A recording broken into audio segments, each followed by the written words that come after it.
তোমার কাছে ডেলিভারির অবস্থা আছে মারা গেছে তোমার কাজ ওই যে কি হয়েছে মাস্টার কাছে ডেলিভারির অবস্থা মারা গেছে সারা জীবন শুনেছি মহিলাদের ডেলিভারি হয় ছেলেদের আবার আর তো বলে ওর না তো কি বলবি তো ও আছে ওর পুলিশে পড়ানো বলছিল বলে বলে আমার বুঝছো আর বলো না কথা তো সাথে দিতে বুঝছো যে বলো তো মেয়েরা কি হইলে আস্তে আস্তে কি বড় হল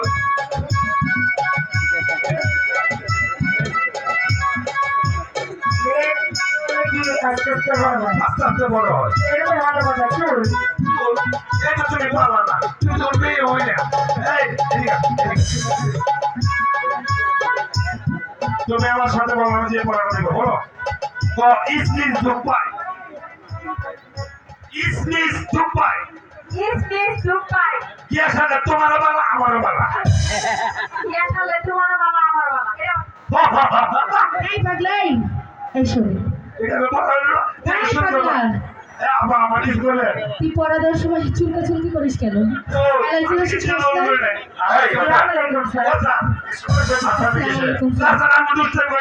আমি ওই ছেলেটা বলে দিছি বলে দিছি ওরা পারে না মালা কাশেম জি স্যার তোমাদেরকে আমি একটি কবিতা দেখেছিলাম সেটা কি খাতায় রেখেছ নষ্ট করেছ সেটা হলো বলতে স্যার আগে আমারটা শোনেন আপনি আমাদের যে কবিতা দিয়েছিলেন সব মুখস্থ করে লিখলাম ওর পড়া শুনে আমি সব ভুলে গিয়েছি আমার পরে হলো এই ছেলের একটা বলা দিচ্ছি স্যার বলো আপনি কি বলে বলে বলেছে কে বলেছে এই যে পাগলা এই পাগলা এই পাগলা স্যার আমার কিছু কই নাকি কি বলেছিস কোন না স্যার কি বলেছিস কোন না কইছি আমি কি কইছি আমার আদর বুঝবো না চুপ করে বস বস এখন চুপ করে বলবো মালা বসো গিয়ে যাও চুপ করে গিয়ে বসো স্যার পাগলা একটা পড়া আমি যাবো না যাবো না। দেখি মালা তোমার খাতা খারাপ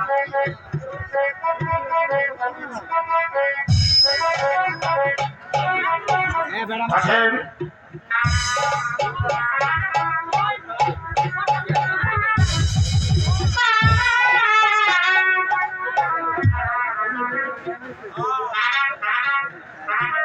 একই মালা খাতায় সব তুমি কি রেখেছ কিন্তু কাশেম আর কাশেম দেখি কাশেম তোমার খাতা খারাপ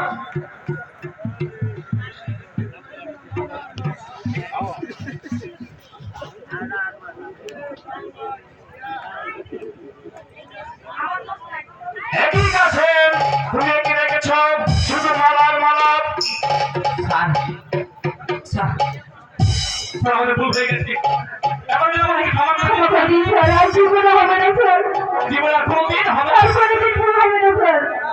না যেই ভুল তোমরা করেছ এই খাতা নিয়ে আমি তোর স্বামীর কাছে জমা দেব না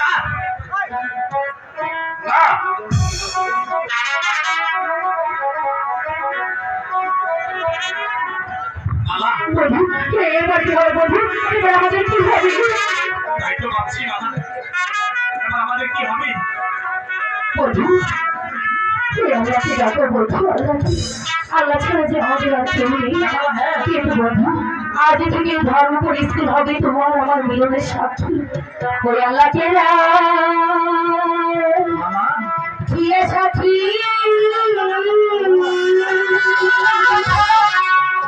আমি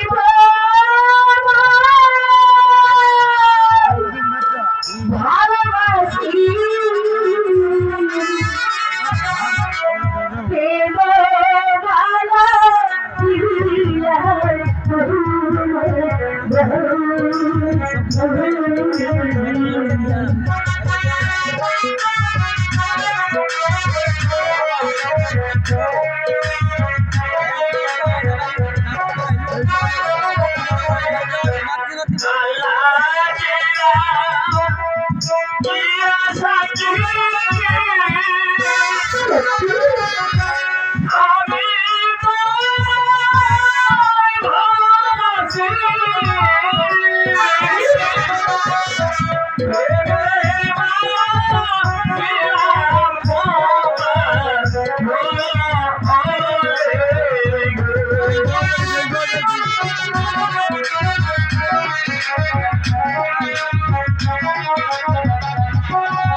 মালা বাবু জানো মালা বাবু